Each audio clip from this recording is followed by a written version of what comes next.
Le petit plan A3. C'est lundi. Le meilleur jour de la semaine. The best day of the week. Eh oui, on le sait, vous le savez, tout le monde le sait. Le lundi, c'est le meilleur jour de la semaine avec Trash Talk, donc on vous fait la bise, évidemment, à toute la team. Parfois, le dimanche rivalise un peu. Ouais. Quand t'as des gros Game 7, tout ça. Mais sinon, il est assez surcoté le dimanche. C'est clair, le lundi est nettement meilleur. Et donc, on fait la bise à tout le monde, ceux qui sont en train de bouffer ma team Trône. La team Quinoa Pamplemousse. Tout à fait. Hein, j'aime bien cette team. La team Muscu, tout la ça. La team Muscu. La team Embouteillage. La team Graines de Sésame. Ouais.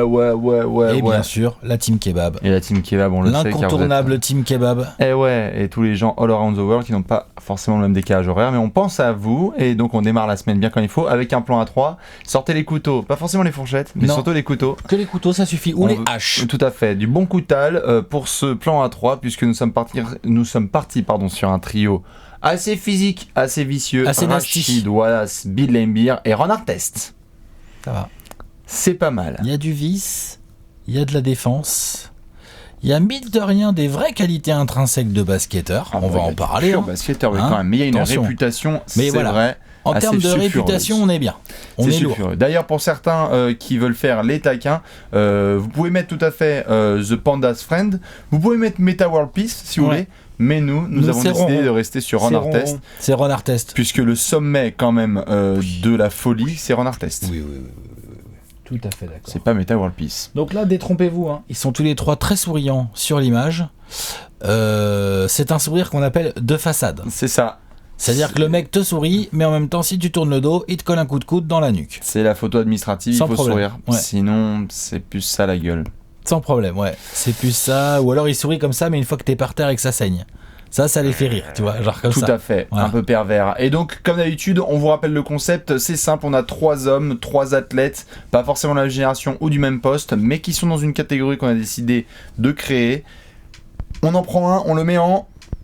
titulaire. On en prend un autre, on le met en... remplaçant. Et on en prend un dernier, on le met en... on le cut, on le vire, on le dégage. Exactement, Pôle emploi, bye bye.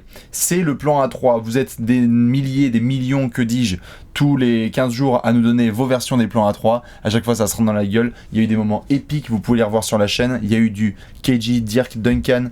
Il y a eu du Kobe, Shaq Magic. Il y a eu du Baron Davis. Marbury. Mike Bibby. Il y a eu beaucoup de choses. Jason Kidd, Gary Payton, Steve Nash. Charles Barkley, Karl Malone, Patty Ewing. On n'a pas eu un Stockton Isaiah Robertson. Stockton Iverson Robertson. Non, Iverson c'était avec Wade et Rere Iverson. Wow. On a vraiment fait des plans à 3 de giga malades. On a fait McGrady, T-Mac, Melo, Chris Paul. Ouais, c'est ça. Hein. Il est bien celui-là. On a été taquin aussi parfois. Et évidemment, balancez-nous toutes vos suggestions. On ne perd pas de temps, le menu reste le même. On va présenter les 3 personnes de notre plan A3 du jour. Et on commence, comme d'habitude, to the left. On commence par monsieur Rachid Wallace. Ball don't lie. The Sheed. The ball don't lie. Ouais, exactement. La fameuse danse, pour ceux qui ne la connaissent pas. Sortir mes petites notes. On sort les notes et on va parler de Rachid Wallace, aka un des ailiers forts les plus ouf de sa génération. Et même de l'histoire. Le côté fou, le côté dingue, le côté asile. Hein. Tout à fait. Et même à jouer, en fait. Parce que Rachid Wallace, malgré sa réputation sulfureuse, on est quand même sur un joueur qui fut incroyable. Ah oui, incroyable. Il a été très très bon. On a fait la formation à North Carolina. Et on se battait déjà à l'époque. Ensuite, on se fait drafter en 95. Ah, mais on draft que KG. 4ème, juste devant KG. Tout à fait. 4ème de la draft 95, c'est Washington Bullets qui ont choisi le Sheed à l'époque. Il a fait qu'une saison là-bas. Ouais. Avant de filer à Portland. Où là, il y aura les Jailblazers. Les Jailblazers, Bonzi Wells. Ruben Patterson. Zach Randolph, non. Damas Soumayer. Les débuts de Zach Randolph et de Jermaine O'Neal. Tout début, c'est ça. Tout à fait. Ouais. Ils ont Steve été Smith. formés à bonne école, les mecs. Scottie Pippen.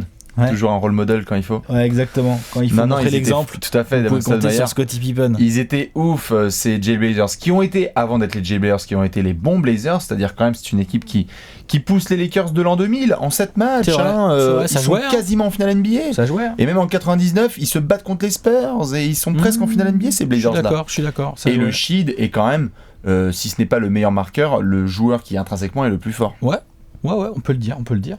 En 7 saisons chez les Blazers, un peu plus de 7 saisons, 7 saisons et demie. Le mieux mieux qu'il ait fait, la meilleure saison qu'il ait fait, c'est 19 points, 8 rebonds, 2 passes et 1-5, interception contre. Ouais. Donc du bien complet, bien lourd. Bah, de toute façon, on parlera C'est après du le jeu du Sheed Sheed, hein. bien fit, bien Ouais, mobile, c'est clair. long bras, grosse détente, Bien actif. vrai shoot, Ouais. actif, c'est vrai, actif au rebond, actif au contre, actif dans les lignes de passe, Actif au blabla. capable de scorer. Alors évidemment, pour rentrer dans la tête d'un mec, bon bah ouais. voilà. Hein. Et puis le Sheed quand même de Portland, c'est 41 fautes techniques quand même en une En saison. une saison, bien sûr. Hein. Record all-time intouchable. C'est Rashid Wallace de Portland, c'est menace d'un arbitre dans un parking avec une batte de baseball. Tranquille, bah normal, le mec il siffle pas comme il faut en même temps. Rashid Wallace, Il exagère. c'est tout à Non, fait. mais il exagère. Rashid Wallace s'est arrêté en bagnole dans le Michigan et qui montre sa carte Panini au lieu de sa carte d'identité. Non, il était pas J'adore ça, défoncé. montrer sa carte Il de était pas joueur. défoncé, bande de mauvaises C'est langues. quand même génial. Le Sheed est incroyable. Il va bouger après. Il va bouger. Il va passer par la meilleure franchise de l'histoire. Au milieu de la saison 2003-2004, en février 2004, Parce qu'il va- il va avoir l'honneur de jouer un match avec les Hawks, hein, au milieu d'un Boum trade, et de repartir tout de suite vers Détroit. Détroit qui sent qu'il a besoin La dernière d'une pièce. petite extra motivation, une petite extra nasty un peu. Joe Dumars sans ça, Ouais. il nous faut la dernière pièce du puzzle qui va nous mener jusqu'au titre. Là, ça va grave cliquer tout de suite. Hein. On va Ah, se retrouver avec les deux Wallace dans la raquette, Tayshaun Prince, Rip Hamilton, Les John Wallace Brothers, c'était avec ça, Billups. Voilà, exactement. Écoute, Ouais, ah, non, mince. non. Lourd. Les Wallace Bros, raquette très très sérieuse. Oh hein. là là. Complémentaire, super chiante à jouer. Bah dure. oui, non mais Enfin, l'enfer, quoi. Mais le règne des Pistons qui font 6 fois la finale de 5. conférence. On avait dit Six. 5, 6, je sais plus. Chaque fois, on avait fait- 2004, 2005, 5, 2006, 6, 2007, 7, 2008, 5. Parce que je crois pas qu'il y soit avant. Oh bah 2003, ils sont sortis par Jason Kidd en finale de conf. Avec C'est en le shoot finale de de conf ouf pour moi, ouais, non? C'est en finale de conf, ça Pour moi, ouais. C'est marrant, pas pour moi, mais Ok. peut-être que c'est en finale. Peut-être que ce sont les Pacers. J'aurais dit que c'était une demi de conf. Ok. mais- En même temps, je vois pas ce Mais qu'ils ils le auraient font joué en 5 finale ou de 6 conf, fois du coup. et c'est avec Rashid Wallace qui est là et qui get buckets au poste, qui va apporter justement cette présence au poste pour aller taper les Lakers de 2004. Rashid il est bagué. Ouais. Rashid il va bouger ensuite, enfin il va rester un peu aux Pistons mais après il va traînailler quoi, il va faire les Celtics, il va faire les Knicks. et puis Si sortir t'as raison, en piste. 2003, mais en fait, c'est pas ça. C'est qu'ils ont pas Rachid. Oui, oui. En fait, tout à Rachid, fait. lui, il est Ouais, les dans 5 Pistons ont- finales de ouais. conf. Mais oui, les Pistons sont en finale de conf, mais ils ont pas Rachid. Oui. Ok. On est clair. Tout à fait. Plus de 1100 matchs de saison régulière, mine de rien l'autre. Parce que l'hygiène de vie, pas ouf, quoi. Hein. Gros bosseur. 177 matchs de playoff. C'est sérieux, 177 matchs de Bah, playoff dans ouais, une carrière. ouais, Hein. ouais. Il y a de la finale de conf à Bâle, il y a de la finale NBA à Bâle. Ouais. C'est sérieux. Gros Il y a une grosse vrai vraie. défenseur. Oui. Polyvalent. C'est Rachid qui. Nasty, trash talking on l'a dit, shoot on l'a dit, C'est Rachid qui laisse Robert Horry sur la remise en jeu en finale 2005, c'est Rachid. qui vient doubler sur Ginobili. Ça Oh. aussi, non mais je veux dire, ça aussi c'est Rachid. Ce sont des sautes d'humeur et de tempérament Ouais. où parfois il en fait qu'à sa tête quoi. Il en fait un peu qu'à sa C'est tête. aussi le shoot au buzzer que t'as kiffé à Des Détroit. micro-sautes de concentration peut-être. Ah bah si c'était un mec de ton équipe, tu pèterais un plomb, hein, franchement. On est bien d'accord. Ah bah ouais. Mais non, mais on est bien d'accord. Athlète incroyable hein, pour ceux qui ont les images de Rachid que aux Pistons et tout. Allez voir ce qu'il a fait aux Blazers. Il y a des dunks ultra sales, il y a Des des alley-oops putbacks. complètement dingues, des putbacks de dingue. Des contres. Il prend de la place à cette époque. Joueur assez complet finalement. Bah tellement complet. Il n'a pas la même envergure en soi médiatique que les autres ailiers forts de sa génération que sont les Chris Webber, KG, Duncan, etc. Mais vous leur demandez à Non, eux non. qui étaient hardcore à jouer. Il y avait notamment Rachid dans la conf quoi. 4 fois All-Star. Hein, 2 fois avec les Blazers, 2 fois avec les Pistons. Mhm. Il traîne à You après, il y a juste du Boston et du Knicks hein, à la fin. Il y a un peu de Knicks, ouais. Ouais, et un peu de Boston, Ouais, c'est ça. ouais. Boston et Knicks, tranquillou. Bon, pour essayer de gratter une bague, mais voilà. Rashid Wallace. Ça, c'est le Madison Square Garden. Qui demande son entrée, oui. Rashid Wallace. C'était beau ça. Avec Mike Woodson qui se tourne vers lui. Et quand il se Tu veux lève et jouer, qu'il- et Rachid qu'il enlève le fut Tu là. veux jouer ou pas, Et Rachid? qu'il enlève le fut là. J'adore cette phrase le de Mike public. Woodson. Non, mais cette phrase de Mike Woodson est Gonna dingue. play shit. Tu veux. You wanna play, Rashid? Tu vois le mec là. Tu sens vraiment Rachid fait. Allez, vas-y, j'y vais. Allez, on y va. J'enlève mon jogging et Chier, tout. je vais mettre 2 ou 3 turnarounds et prendre un passage en force. Joueur incroyablement complet, qui était considéré comme un vrai phénomène au lycée, hein, qui était comparé à Will Chamberlain quand il était au niveau lycéen, parce que notamment il faisait des matchs à plus de 20 contre, avec des triples-doubles, et qui a évolué au fur et à mesure que sa carrière a évolué dans son jeu, c'est-à-dire que c'est un joueur qui était capable de sanctionner à 3 points, incroyablement défense au poste, jeu de passe, jeu au poste, enfin... C'est aussi parce qu'il était un petit peu star dans sa tête qu'il n'est pas devenu un All-Star indiscutable pendant 15 ans. Quoi. Bien sûr. Parce bien qu'il sûr. avait tout ce qu'il fallait, le Shid. Bien sûr. C'est comme ça. Client suivant. On va passer au client suivant, oui. Bah dis donc, Monsieur Detroit Bill Pistons. Laimbeer, les 3 Pistons. Ouais, il aurait manqué que Renard Ronron il nous fasse une petite pige. Tu sais Alors, il en a fait une de pige aux Pistons. Il connaît bien Détroit. Ouais. On va en parler après, mais il connaît bien. Il y a 2-3 choses à dire Tu sur sais les que le Pistons. Palace d'Auburn Hills, il a aucun secret Non. pour Ronron. Hein. Il connaît On va en parler après. tous les souterrains. Ouais. Bill Laimbeer, on en parle évidemment, pilier de la franchise des Pistons. On a fait récemment un 5 majeur all-time. Bill Laimbeer, si vous l'avez pas dans votre 5, il y a un gros souci identitaire. Dans le Michigan, on respecte Bilou, le malin, le malicieux. Drafté en 79. Par les Cavs. 3e tour. Hein. Bah, c'est un style de draft. 3e Bien sûr, tour bien de sûr, draft. bien À sûr. l'époque, il y a. 15. Non, plus Non, que mais ça. 150 tours de draft. Oui, pardon, il y a plein de tours de draft, mais il y a genre 22, 23, 25 équipes, peut-être, je sais plus, faudrait vérifier. Mais enfin bref, il est 21e du 3e tour. Il est genre. Ça doit faire 64e. l'équivalent de 65e, d'avoir 22 équipes, je dirais. Enfin, il est en fond de 3e tour. Bref. C'est les Cavs qui le Les prennent. Cavs qui le prennent, il restera qu'une saison et demie là-bas. Petit trade en cours de saison. Et il se retrouve pour plus de 12 saisons aux Pistons. Et c'est là qu'il va faire tout son massacre, quoi. On parle de Bilou Laimbeer, le boucher, les écrans, le vice, la totale, le joueur le plus Les coudes. détesté. Non, mais... Ah bah. Si au niveau universitaire, Christian Leitner a souvent eu l'image de joueur le plus détesté avec mais très peu de débat, mais alors touché. Bill Laimbeer en NBA, mais Bill Laimbeer ne peut même pas faire le Hall of Fame tellement Ah il est non. détesté. Non. Mais là, je sais pas s'il y a un des trois qui peut aller au Hall of Fame, ne serait-ce qu'à cause de ça. hein. Mais Bill Laimbeer, lui, le truc, c'est qu'il en aurait vraiment le palmarès. En fait. Bah oui. Il en aurait le palmarès. Il y a deux bagous. Il a 2 bagouses, en 89 et en 90. Notamment en 90, il est très bon encore en finale, alors qu'il a déjà plus de 32 ans. Il est encore en mode 13 points, 13 rebonds, tu vois, sur la bouche des Blazers. C'est un mec qu'on a oublié, mais dans ses meilleures années, il a tourné 3-4 saisons de suite à 17, 16, 18 points de moyenne, Tout à fait. avec du shoot un peu lointain. Et il y a de la saison à 35-36% à 3 points en fait. Il a été meilleur rebondeur de la ligue, Ouais. genre en 86-7 par là. All-Star Donc combien de fois ça veut dire que t'es meilleur rebondeur de la ligue au milieu de paquets de monstros. hein. Ouais, bien sûr. Les Barclay, les Ewing, machin et tout. Il a été All-Star combien de fois 4 fois. Il a été 3 fois en finale NBA, dont 2 fois gagné, 1 fois perdu au match 7. Personnage mythique. Un beau hein, garçon, hein, Détroit. 2m11, 110 kilos. Ouais. Fils d'avocat, né à Boston. Il aurait pu faire une autre carrière, mais il a dit non, je vais aller casser des bouches sur les parquets, ça me C'est plaît bien, ça. c'est marrant. Bah, ceux qui veulent, vous pouvez n'hésiter pas à aller voir évidemment la TBNL sur Monsieur Bilou, Bill Laimbeer. Elle est présente. Ce qui est marrant en comparaison avec le Shid, c'est que Bill Laimbeer, c'est pas un athlète hallucinant, tu vois.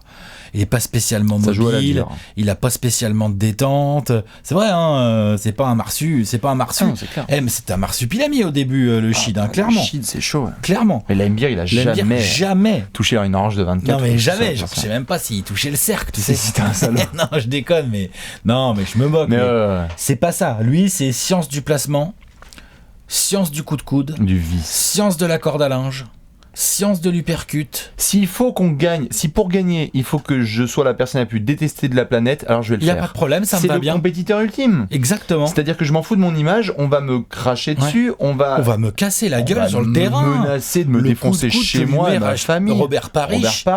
L'autre, il se relève, il y a du sang et mais tout. même t'es là, Larry ok. Bird, Ouais, tout le monde, tout le monde, Charles Barkley. Kevin McHale, Barclay, Mahorn après quand il passe aux Sixers, enfin genre l'ancien La coéquipier. totale. Les mecs peuvent déjà plus se piffrer. tous tu les, sais. mais les Bill Cartwright et Scottie Pippen qui sont ouais. race-grandes, qui Pat sont montés sur la Ewing, gueule. enfin voilà, de toute façon personne pouvait piffrer Bill Laimbeer, c'est normal. Si t'es arrière, quand t'arrives lancé, l'autre il te prend au niveau du cou, hein, il cherche même pas à avoir le ballon. Bien sûr. Le ballon c'est en option avec Bill Bien Laimbeer. sûr. Si de manière très objective vous allez taper joueurs les plus détestés de l'histoire de la NBA et que vous allez sur plusieurs sites, si Bill Laimbeer est pas déjà hors podium, c'est un problème. Et s'il est pas numéro 1, il y a Il y a un discussion. gros problème. Parce que Bill Laimbeer, le trophée est intouchable. Et moi je l'adore.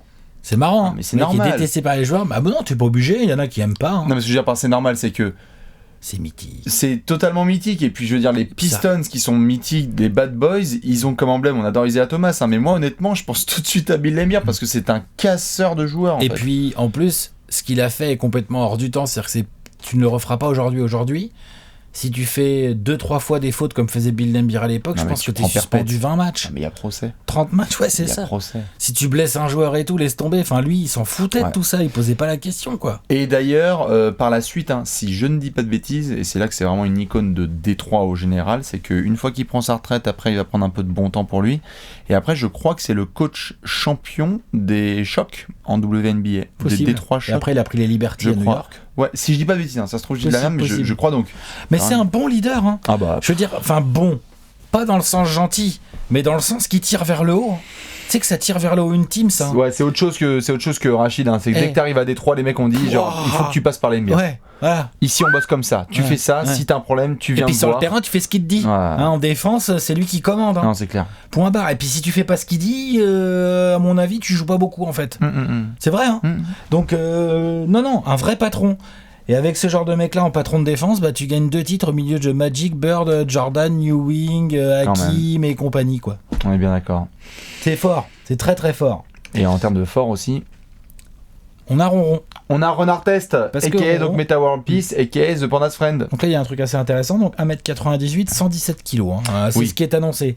C'est du niveau de Charles Barkley. On est sur un throwback. Et alors, sauf que lui, il a pas de bide. Non, lui, c'est que de la muscu, que du sale. Montagne de muscles. Pendant, je sais pas, peut-être 5, 6, 7 ans, tous les ans, à la rentrée NBA, il y avait un questionnaire qui était posé aux joueurs et aux managers, qui est le joueur le plus fort, juste physiquement de la NBA. Ouais. Si aujourd'hui, Steven Adams a souvent le rôle, Ronron, il l'avait, mais même en faisant 50 barbecues de suite. Hein. Il arrivait en septembre, il disait, oui, je peux. C'est un truc de malade. Enfin, lui s'est formé avec des gars qui sont en tôle, donc autant qu'on soit clair. Sa défense sur l'homme, nez à nez, là, tu sais. Queensbridge. Où t'arrives pas à passer, tu sais. C'est comme ça, t'as l'impression que tu joues un mur, tu sais, tu essayes de passer, mais ça passe pas. C'est Pong. Le mec, le déplacement latéral, droit, dos droit. Hein. Lui, la chaise, il la tient 3 semaines. Hein. Tu peux t'asseoir dessus. 3 semaines. Ah, mais sans problème, bien sûr. Mais bien sûr. Non, mais c'est un malade. Ça, là-dessus, Ron Artest, c'est très impressionnant. Il y a vraiment des... Il y a les séquences défensives. Il y a des arrières et des ailiers qui ont vraiment passé des sales matchs. Bien sûr, de toute façon, défenseur de l'année 2004. Extérieur. Tout à fait. Tout à fait. Et dans une ère où il y avait que des pivots qui l'étaient, Ron Artest a fait chez les Pacers. Alors ça commence à Chicago. Quand même, où il va essayer de se former un petit peu. Il y a déjà des premiers. Il est drafté par les Bulls, si je dis pas de bêtises. Bien sûr. Il y a déjà des moments un petit peu particuliers. Drafté par les Bulls. Ron Artest prend une douche tout habillé à la mi-temps. Ouais. Là, c'est Ron Artest. Il est un peu bizarre, ouais. Il est un peu bizarre. Il est bien fou, hein. Ron Artest est un peu disjoncté, ouais. Puis après les Bulls, tu vas passer donc aux Pacers, où là, il va y avoir une équipe fabuleuse qui est créée autour de Reggie Miller, la fin de Reggie Miller, mais surtout Jermaine O'Neal.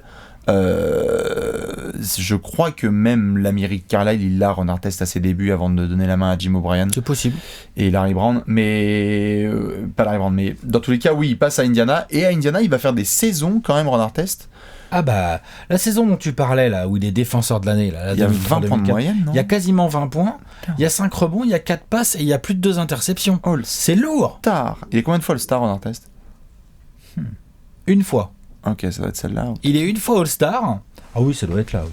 Ah oui, il y a des chances, oui. Parce qu'il était vraiment... Cette année-là, il est All-NBA. Voilà, c'est le bras droit de Jermaine O'Neal qui est trop fort. C'est Pacers ont 60 victoires, quand même. Il a quasiment 1000 matchs de régulière, il a 85 matchs de playoff dans sa carrière, puisqu'après, il passera quand même après les Pacers. Alors, on va peut-être raconter un petit épisode Pacers quand même, parce qu'on disait tout à l'heure, il connaissait bien Indiana, Détroit, tout ça, machin. Indiana, forcément, Ron Artest, même je pense si tu tapes Ron Artest sur YouTube, directement le premier truc qui ressort, c'est le Malice at the Palace. Ouais. C'est quand même cette baston incroyable qui est d'abord lancée entre Ron Artest et Ben Wallace. Ron Artest qui va se mettre gentiment sur une table de marque, qui va se prendre un gobelet par un fan sur la gueule et qui va provoquer cette image. Il se retourne, il en colle une, quoi. Il se retourne, il monte dans les gradins, il y a 8 rangs, il monte et il lui colle une droite, quoi, une gouache, avec Steven Jackson qui arrive. Ouais. Ça devient vite une des hantises de la NBA où David Stern va faire non mais si on a cette image-là de Thug League, entre guillemets, non, c'est pas possible ça. Ça aussi, il va prendre 70 matchs. 72 environ, matchs, ça, de suspension. Petite suspension, sympathique, quoi. C'est ça, ronron. Et donc, effectivement, après ce petit exploit, il passera un peu chez les Kings. Ouais, Sacramento, avec le 93 ou 91. Il sera bon, mais chez les Rockets, hein. Ouais. La saison qu'il fait chez les Rockets, ça passe un tour de playoff avec Yao Ming, Shane Battier. Bien sûr. Et moi, j'aimais bien cette équipe. Louis Scola, ils étaient fous, ces gars-là. blessé, tout ça. Ah, bien sûr. Non, mais Ron Artest, il était fou, là, à ce moment-là. C'était pas encore Meta World Peace. Je crois pas. Non, Je crois que c'est Artest qui est aux Rockets, avec même le logo des Rockets tatoué là, enfin pas tatoué, mais vraiment T'es taillé chiant dans de les jouer cette cheveux. équipe. Hein. Et en effet, il voulait Kobe, quoi. Kobe qui à l'époque était dingue offensivement, Ron Artest il faisait mais putain. Ouais, bah filez-le-moi. N'empêche qu'il le gênait bien fort. Hein. Ah ouais. D'ailleurs, après, il ira où? Il ira jouer avec Kobe. Lakers. Avec Kobe. Et il gagnera un titre avec Kobe. Et pas sur le dos de Kobe, hein. Il va grave contribuer. Il est grave là. Tous les fans des Suns s'en souviennent. Déjà, c'est lui qui nous crucifie au match 5. Hein, sur un rebond offensif de Pépé. Alex. Un rebond offensif, ouais, grave, je suis d'accord. Faut boxer rebond. Si c'est le rebond offensif ramassé là de Pépé, bah, et hop, je remonte et je mets mon petit layup tranquillou bilou au buzzer. Et vous pouvez demander à Kobe, hein, genre dans un moment de tranquillité, de discrétion où il n'y a pas de micro ni quoi que ce soit, le Game 7 gagné contre Boston en finale NBA où Kobe il est dégueulasse, c'est Ron Artest qui met le gros shoot de la life. Où il nous fait une conférence de presse mythique derrière avec sa famille où il dit j'aimerais remercier mon psy en premier. Ouais. Quand même. C'est un fou. On parle complètement fou. Enfin là c'est Meta World Peace. Et alors lui aussi, effectivement, pas que défenseur gentil quoi. C'est un enfoiré en défense. James Harden. James Harden, il met un coup de coude, là c'est même pas de la défense, hein, c'est sur une remise en jeu ou je sais pas quoi. Là, il y a du coup de boule, énorme. il y a du coup de hanche. Il y a je mets mes jambes sous toi pour que tu retombes et que peut-être tu vas te faire une cheville. Il y a au rebond il a une réputation, c'est Dennis Rodman, tu vois, genre ça pousse n'importe comment et tout. Et forcément, quand t'as un tronc comme ça, là, de 117 kilos, tout musculeux et tout, c'est un peu difficile à déplacer en fait, hein, cette affaire. Hein. Ouais. C'est un peu compliqué, non mais c'est vrai. Bien sûr. Donc comme il jouait beaucoup 2-3 sur les extérieurs, il était pas toujours collé sous les cercles, mais quand il était là, pas facile à déplacer le garçon. Non, c'est clair. Et qui va finir sa carrière un petit peu dans l'ombre. Il va passer notamment par l'Italie, si je dis pas de bêtises, ou la Sicile. En fait, il y a une saison au milieu, en 2014-15 ou 15-16, où l'autre il se balade un peu overseas et tout, puis après il reviendra faire un peu de Lakers. Oui, je crois qu'il est aux Philippines. Ouais, c'est ça, il se balade quoi, il fait un peu le tour du monde. Et il a fait de l'Italie, il a fait de la Sicile, aussi. Il a fait du Knicks aussi, il est passé par New York parce qu'évidemment. Hein. Normal, bah obligé. Ah bah oui, bien sûr. Et il y a que Bill Laimbeer qui est pas passé par les Knicks. Hein. Ouais. En plus, Artest, si je dis pas de bêtises, je crois qu'il est né dans le Queens, à New York. Oui, Queensbridge. Voilà. Donc, tu vois, aux origines, quoi. Bien sûr. On est sur 3 énormes défenseurs. On est sur 3 énormes compétiteurs. On est sur vraiment du lieutenant, du Vislar qui va tout faire. N'importe quel moyen pour gagner. Pas très aimé. Plutôt respecté. Ouais. Et surtout par les mecs qu'on dû attaquer sur eux. Et redouté. Ouais, redouté. Tout à fait d'accord. Mais nous ne sommes pas là pour trier les haricots. Sinon, ils vont se vénérer et nous mettre des gouaches. Alex, est-ce que t'es chaud? Ouais. On va se faire un petit plan à 3. Allez. C'est l'heure du plan à 3. Une tablette, un stylo, 3 joueurs. Boum. J'aime ce genre d'intro. Vous allez donc faire comme nous. On avait fait quoi comme système? Non, mais le titu là. Ah non. On arrête les délires. Parce qu'on avait fait ça, Léon, c'était. Non, ça marchait pas bien, tout ça. J'ai pas dit que c'était une idée de Léon, c'est une idée de la commu. Et on avait discuté ensemble. On fait quoi? Ouais, on met le titu. Donc vous prenez un titulaire. Qui va être titulaire entre Rachid Wallace, Bill Laimbeer et Ron Artest? À vous de nous le dire. Il est pas mal ce plan à 3. T'imagines le nombre de E que j'ai pu mettre? Quelque part t'aurais pu mettre Laimbeer. Moi je mets Bilou. Alex il a mis Bill Laimbeer en titulaire. Moi j'ai mis Rachid Wallace. Je ne suis absolument Pistons pas time. dans l'objectivité totale. Pistons time. Je suis trop amoureux. J'arrive pas. J'aime trop Rachid. Ah la vache. Je pense être d'accord avec toi si on regarde les choses. Allez, sur le côté iconique et palmarès et leadership, on peut le donner à Laimbeer. Si j'ai envie de gagner et que j'ai envie que ça rigole pas tous les jours et que jamais aucune équipe vienne nous marcher dessus, jamais d'avoir un mec tout le temps concentré qui me tient tout le temps la baraque, de ces 3-là, je prends Bill Laimbeer. Après, si t'as envie de te marrer, si t'as envie de parler, si tu bosses pour Trash Talk et que t'as envie de faire du sale, tout ça des deux côtés du terrain, en été, en hiver, à l'automne comme au printemps, c'est vrai que j'ai tendance à prendre celui-là des 3. C'est vraiment des styles totalement différents. J'avoue. Moi, je te pose vraiment la question parce qu'en plus vous avez bossé pendant longtemps là-dessus. Des deux, de nos deux titulaires, je pense que intrinsèquement parlant, c'est Sheed le meilleur basketteur. En tout cas, le plus complet. Mais alors, j'avais posé la question justement parce que vous avez bossé là-dessus. Mais d'où vient cet amour pour Laimbeer? À moi, c'est un joueur que je vais poser la question. Moi, j'ai découvert le basket. Bill Laimbeer était encore pas trop mauvais. Les finales 90, j'en ai quelques souvenirs. C'est surtout Isaiah Thomas qui me faisait triper. Hein. Mais Bill Laimbeer, il était déjà là. Et puis, c'est un personnage, pour en faire un mini docu, c'est un personnage tellement intéressant. C'est-à-dire quand tu commences à fouiller et que tu te rends compte qu'en fait son papa c'est un avocat de Boston, que Léon il commence à te sortir des footage de Bilou en train de faire du bateau, tu sais, comme un petit gosse de riche. Avec ses lunettes de gosse de riche, avec son polo rose. Son petit pull sur les épaules et tout. Et tu dis ok. Et ce gars-là il casse des bouches en fait sur les parquets. Ouais. Donc c'est assez intéressant de voir le contraste qu'il y a entre d'où il vient, ce qu'il a fait sur les parquets, l'image de bagarreur qu'il a. Mais en fait quand tu regardes les footage, l'autre il shootait bien à 3 points. Il défendait bien. Bill Laimbeer, c'est un gars, le rebond défensif, t'es derrière Bill Laimbeer, c'est fini. Il va pas oublier de faire son écran. Tu vois, il pense qu'à ça en fait à partir du moment où le shoot sort. Tu vois, c'est un mec, tu parlais de mec redouté. Non, bien sûr. Non, c'est le plus redouté. Bien sûr, bien sûr. Oh là là.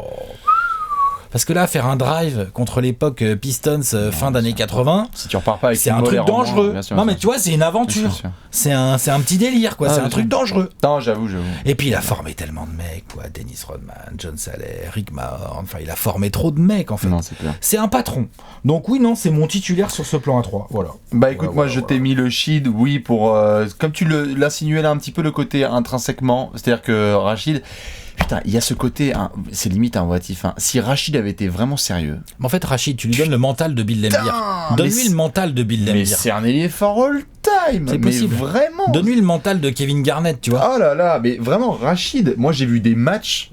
Il y a des matchs qu'on ne peut plus voir aujourd'hui, malheureusement. Quoique, je dis pas que le trash talking est mort, mais non, je dis dans le sens, dans la NBA actuelle, il y a des matchs qu'on pouvait voir de Rachid où vraiment, parce qu'il parle trop fort et que tu sais, il fout des micros à côté des arceaux, où tu l'entends annoncer qu'il va se retourner sur l'épaule à droite ou l'épaule à gauche, ou qui, voilà, les balles don't lie, les balles don't lie. À chaque fois qu'un mec va au lancer et que le panier il rentre pas, il va gueuler ça, et le public maintenant est au courant de ça. Le mec a créé quand même une expression qui est dans le monde entier, qui est connue, quoi. C'est absolument dingue. Il a réussi à créer un truc qui est iconique, quoi. C'est ah non, mais clair. Et ce côté tellement attachant en fait, parce que lui aussi ça casse des bouches. Mais Rachid, j'ai envie de faire un barbecue avec, en fait. J'ai envie qu'il me raconte comment c'était les Jailblazers, parce qu'en fait il arrivait en poussette, il s'en battait les couilles. Et je suis sûr que bien encadré, il aurait pu être un peu plus sérieux aussi. Mais c'est ça. C'est que Rachid, il a une magnifique carrière, mais qu'il aurait pu avoir une carrière qui le mettrait dans la belle carrière, bien sûr, qui aurait pu être incroyable. Qui aurait pu être incroyable, ouais. Je suis d'accord. Non, je suis d'accord. Et allez le voir encore, parce que là récemment, là, il y a encore des vidéos qui sont tombées de Rachid. Ah mais il est énorme. Qui joue à 55 piges et ça te met des turnaround fadeaway. Twitter, Facebook et tout, je follow partout l'autre. Et tu le regardes, il met des turnaround fadeaway et il fait voilà, je pourrais encore botter vos sales culs les gosses. C'est Rachid quoi. Allez, on va mettre un remplaçant. Allez, on va trancher. Tala.